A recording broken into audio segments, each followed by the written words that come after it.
প্রশ্ন এক, কার উপর কোরবানি ওয়াজিব?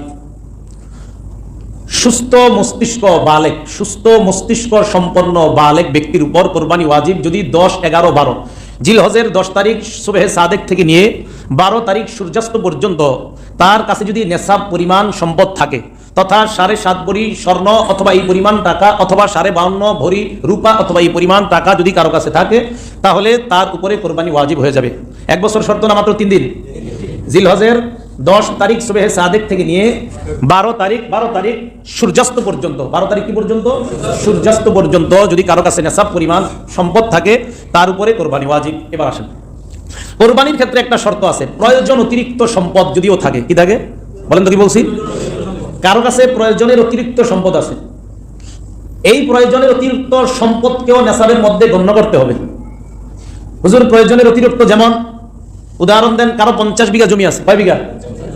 48 বিঘা জমিনের টাকা পয়সা দিয়ে তার পরিবারের ভরণ পোষণ ইত্যাদি সব সুন্দরভাবে হয়ে যায়, তার কোনো ঋণ করতে হয় না, অভাব অনটন হয় না।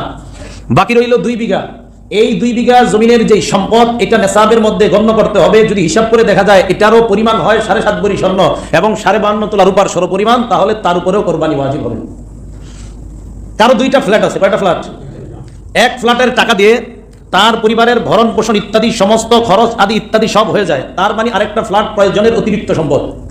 ওই ফ্ল্যাটকে নেশাবের মধ্যে গণ্য করবেন। যদি নেশাব পরিমাণের মালিক হন, যে ফ্ল্যাটের মূল্য ইত্যাদি হলে, তাহলে আপনাকেও কোরবানি দিতে হবে। এটা শুধু কোরবানির ক্ষেত্রে অতিরিক্ত।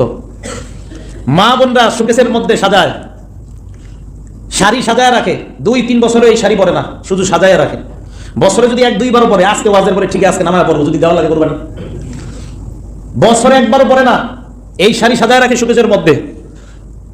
পিরিচ, চায়ের কাপ, এগুলা ইত্যাদি সাজায় রাখে। মন চাইছে বাণিজ্য মেলায় গেছে, কামি তো এইগুলা, বাস যায়, যাওয়ার পরে খুব সুন্দর নিয়ে আসে।